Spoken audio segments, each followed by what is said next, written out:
Good morning, student. Now I am telling about what is Markovnikov rule and what is anti-Markovnikov rule, which is a concept of class 11th chemistry as well as class 12th. आज मैं आपको Markovnikov rule और anti Markovnikov rule के बारे में बता रही हूँ। मार्कोनिकोव रूल अगर मैं बताऊं तो क्या होता है कि negative part will goes to that carbon which contain less number of hydrogen. That is in term of positive part, that is H positive. H positive is attached to that carbon which contain more number of hydrogen atom. Here intermediate is form is carbocation which contain a positive charge on the carbon atom. The stability of the carbon atom is 3 degree carbocation, then 2 degree carbocation and then 1 degree carbocation. So most stable carbocation is 3 degree carbocation. Condition in the absence of peroxide, typically with the HCl, HBr and water.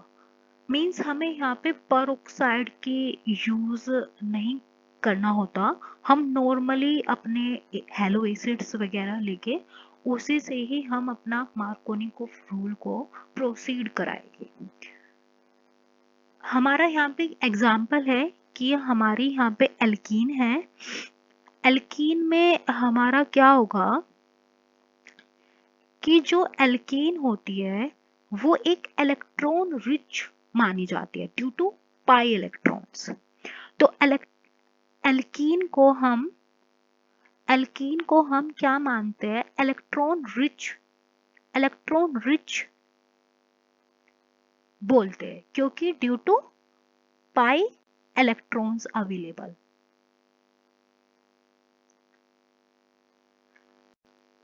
तो यहाँ पे क्या होगा कि जो तुम्हारा HBr है, एक हेलो एसिड है, तो यहाँ पे जो एसिड होगा वो एक तरीके से किस चीज में ब्रेक डाउन करेगा? H positive and Br negative, right? अब यहाँ पे क्या होगा कि यहाँ पे दो पॉसिबिलिटी होगी कि जो तुम्हारी एल्कीन है वो इसका जो ये पाई बॉन्ड होगा वो इस तरफ भी ब्रेक डाउन कर सकता है या वो इस तरफ भी ब्रेक डाउन कर सकता है according to the carbocation stability which form is more stable then we considered it. तो यहाँ पे क्या होगा कि जो ये CH3 है, यहाँ पे CH है, अगर मैंने ये बॉन्ड ये वाला इस तरफ माइग्रेट कराया तो यहाँ पे क्या होगा, ये नेगेटिव चार्ज बन जाएगा और यहाँ पे तुम्हारा CH2 पॉजिटिव बन जाएगा, ठीक है। और दूसरा केस क्या हो सकता है कि मैंने ये वाला पार्ट कंसीडर किया तो यहाँ पे क्या होगा कि CH3 CH और यहाँ पे मैंने पॉजिटिव चार्ज लगा दिया और यहाँ पे CH2 नेगेटिव चार्ज आ गया, ठीक है। तो एल्कीन को मैंने क्या माना है कि वो इलेक्ट्रॉन रिच होती है। तो इलेक्ट्रॉन रिच से क्या होगा कि उसके पास इलेक्ट्रॉन डेंसिटी ज्यादा है, तो इट मींस उसके ऊपर अटैक करने वाली चीज कौन होगी? इलेक्ट्रोफाइल होगा विच इज H पॉजिटिव। तो H पॉजिटिव यहाँ पे क्या होगा, एक इलेक्ट्रोफाइल की तरह काम करेगा। तो ये एक इलेक्ट्रोफिलिक एडिशन रिएक्शन शो करते हैं। जो एल्कीन होती है वो इलेक्ट्रोफिलिक एडिशन रिएक्शन शो करते हैं। तो यहाँ पे क्या होगा, हमारा अगला स्टेप क्या होगा कि जो भी नेगेटिव चार्ज है उसके ऊपर हमारा जो है वो H जो है वो आके जो है वो अटैच हो जाएगा और हमारे पॉजिटिव स्पेसेस बन गए। सेम वे में यहाँ पे भी तुम्हारा क्या होगा, CH3 CH पॉजिटिव चार्ज और यहाँ पे आ जाएगा CH3, राइट। तो यहाँ पे ये हमारे क्या बने, कार्बोकैटायन इंटरमीडिएट, ठीक है। तो हमारा कार्बोकैटायन क्या होता है कि जिस कार्बन के ऊपर पॉजिटिव चार्ज होता है तो उस चीज को हम कार्बोकैटायन बोलते हैं। तो यहाँ पे ये कार्बोकैटायन कैसा है, 2 डिग्री कार्बोकैटायन है, 2 डिग्री कार्बोकैटायन है। तो यहाँ पे क्यों इसको 2 डिग्री माना गया, क्योंकि जो ये वाला कार्बन है वो हमारे डायरेक्टली 2 कार्बन से अटैच है, तो इसलिए हमने इसको 2 डिग्री कार्बोकैटायन बनाया है। लेकिन जो ये वाला कार्बन है हमारा, ये क्या है कि हमारे सिर्फ ओनली 1 कार्बन से अटैच है, तो इसलिए हम इसको कैसा बोलेंगे, 1 डिग्री कार्बोकैटायन, ठीक है, 1 डिग्री कार्बोकैटायन। अब हम स्टेबिलिटी की बात करेंगे। मैंने इनिशियली बोला था कि 3 डिग्री कार्बोकैटायन जो है वो सबसे ज़्यादा स्टेबल होता है, फिर 2 डिग्री होता है और लास्ट में 1 डिग्री सबसे कम स्टेबल होता है। तो ये मैंने क्यों कहा था, क्योंकि कार्बोकैटायन एक तरीके से इलेक्ट्रॉन डेफिशिएंट स्पीसीज होती है। कार्बोकैटायन एक इलेक्ट्रॉन डेफिशिएंट स्पीसीज होती है, तो उसको कोई अगर इलेक्ट्रॉन्स डोनेट करेगा तो वो उतना ही ज्यादा स्टेबल होगी, राइट। तो जो यहाँ पे जो तुम्हारे ये CH3 ग्रुप है, that is methyl group which show plus I effect, that is inductive effect, मतलब कि इलेक्ट्रॉन डोनेटिंग अपना नेचर जो है वो शो कराएंगे, ठीक है। तो जिसके कारण क्या होगा कि जो ये वाला तुम्हारा 1 डिग्री कार्बोकैटायन है, इसको सिर्फ एक साइड से जो है इलेक्ट्रॉन्स डोनेट किए जा रहे हैं, लेकिन जो 2 डिग्री कार्बोकैटायन है उसको दोनों साइड से जो है वो इलेक्ट्रॉन्स डोनेट किए जा रहे हैं। तो इसलिए हमारा क्या होगा कि 2 डिग्री कार्बोकैटायन जो है वो 1 डिग्री कार्बोकैटायन से ज़्यादा स्टेबल हो जाएगा, क्योंकि उसको दोनों साइड से जो है वो इलेक्ट्रॉन्स मिल रहे हैं, जिसके कारण वो स्टेबल हो रहा है। तो हमारा जो है 2 डिग्री कार्बोकैटायन स्टेबल हो गया। फिर हमारा क्या होगा, उसका जस्ट नेक्स्ट स्टेप तो हमारा क्या होगा कि जो हमारे कार्बोकैटायन बने थे, that is CH3, CH2, CH2 positive and CH3, CH positive और यहाँ पे CH3, ठीक है। जो हमारे 2 कार्बोकैटायन बने थे, अब यहाँ पे नेक्स्ट स्टेप क्या होगा कि जो हमारा Br नेगेटिव था, जो हमारा Br नेगेटिव था, अब वो आके यहाँ पे अटैक करेगा और क्या बन जाएगा, CH3, CH2, CH2 Br बन जाएगा, और यहाँ पे क्या बन जाएगा, CH3, CH और यहाँ पे तुम्हारा Br और यहाँ पे CH3। तो यहाँ पे बन गया 1 ब्रोमो प्रोपेन और यहाँ पे बन गया 2 ब्रोमो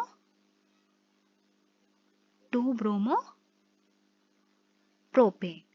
तो मार्कोनिंग रूल से हमने क्या सीखा कि जो हमारा क्या होता है, जो हमारा नेगेटिव पार्ट है वो हमारा उस कार्बन से अटैच होगा जिस कार्बन पे हमारे less number of hydrogen atom attach होगी, right.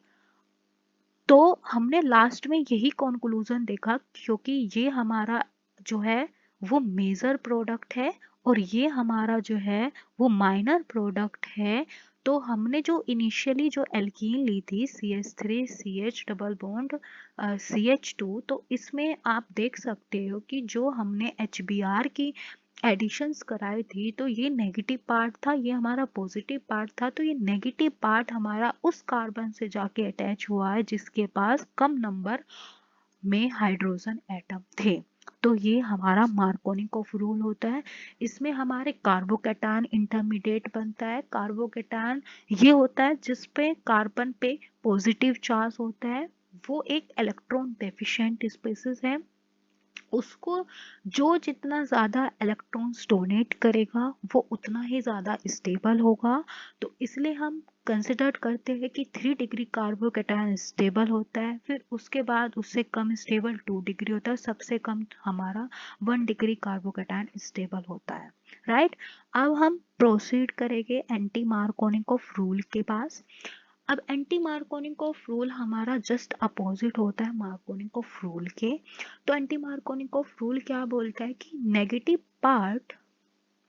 negative part will goes to that carbon which uh, which contain more number of hydrogen atom। ये यहाँ पे जो इंटरमीडिएट बनते हैं वो फ्री रेडिकल बनते हैं। यहाँ पे जो इंटरमीडिएट बनेंगे वो फ्री रेडिकल बनेंगे, और यहाँ पे जो फ्री रेडिकल बनते हैं वो इन द प्रेजेंस ऑफ पर ऑक्साइड या लाइट, सनलाइट, इस तरीके इनकी प्रेजेंस में जो है वो हमारे रेडिकल की जो है वो फॉर्मेशंस की जाती है। अब हमारा सेम मैंने वापस से क्या लिया कि मैंने प्रोपीन लिया। राइट। प्रोपीन लिया। प्रोपीन में मैंने HBr की एडिशंस करा रही हूँ, और मैंने पेरोक्साइड हम ले सकते हैं बेंजोइल पेरोक्साइड। राइट। तो बेंजोइल पेरोक्साइड हमारा क्या होता है C6H5 C double bond O O O C double bond O C6H5। Right. ये हमारा क्या है बेंजोइल पेरोक्साइड। ठीक है। तो यहाँ पे क्या होगा कि जो हमारा अगर हम देखें कि जो नेगेटिव पार्ट था हमारा वो हमारा कहाँ पे कनेक्ट हुआ है, जहाँ पे मोर नंबर ऑफ हाइड्रोजन एटम है। ये आप देख सकते हो प्रोडक्ट में कि नेगेटिव पार्ट हमारा वहाँ पे अटैच हुआ है जहाँ पे मोर नंबर ऑफ हाइड्रोजन एटम थे। तो हम यहाँ पे क्या प्रोसीड करेंगे,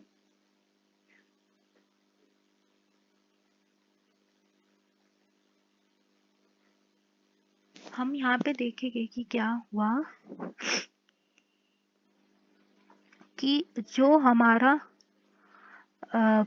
बेंजोइल पेरोक्साइड था C6H5 C double bond O यहाँ पे C double bond O C6H5। यहाँ पे क्या होता है in the presence of sunlight, यहाँ पे क्या होगा कि ये हमारा यहाँ पे होमोलिटिक क्लीवेज कराएगा। क्या कराएगा? Homolytic cleavage. यहाँ पे होमोलिटिक क्लीवेज होगी। होमोलिटिक क्लीवेज से क्या होगा कि ये तुम्हारा जो ऑक्सीजन का बॉन्ड है वो इस तरीके से ब्रेक डाउन हो जाएगा, और ब्रेक डाउन होने के बाद क्या होगा C6H5 C double bond O, यहाँ पे O रेडिकल, और इसकी मतलब सेम इसी तरीके से 2 यूनिट बन जाएगी, और फिर दोबारा से यहाँ पे वापस से होमोलिटिक क्लीवेज होगा, और यहाँ से क्या हो जाएगी कार्बन डाइऑक्साइड निकल जाएगी, और हमारा क्या बन जाएगा C6H5 रेडिकल बन जाएगा। मीन्स एक तरीके से जो ये बेंजीन है, बेंजीन के ऊपर एक डॉट। राइट। तो हमारा ये चीज बन जाएगी। तो हमारा क्या होगा जब ये हमारा